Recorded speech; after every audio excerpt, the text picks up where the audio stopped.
మన సాంప్రదాయాలు ఆచారాలు అనేక సూక్ష్మ అంశాలతో ముడిపడి ఉంటాయి. అందులో వైజ్ఞానిక, ఆరోగ్య, పరమార్థక అంశాలు, యోగ సూత్రాలకు భాష్యాలు దాగి ఉన్నాయి.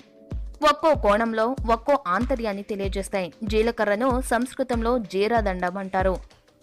జీరా శబ్దానికి అర్థం బ్రతుకు, జీవనం. దండం బ్రతుకునకు ఆధారమని సామాన్యార్థం. ఇక బెల్లాన్ని గుడమంటారు. గుడమంటే నిద్ర, మత్తు. దీనినే పరవశం అంటారు. ఇలా జీలకర్ర, బెల్లం అంటే జీవనాధార గుణమని అర్థం. జీవించడానికి కావాల్సింది ప్రేమ, స్నేహం, మైత్రి, ఆపేక్ష. ఎదుటివారిని ప్రేమించటమే నిజమైన జీవనాధార దండం.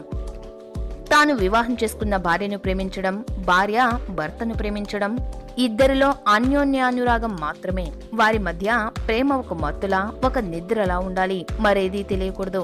దీనినే ఒకరినొకరు, ఒకరిలో ఒకరని జీవించడమే వివాహ పరమార్థం.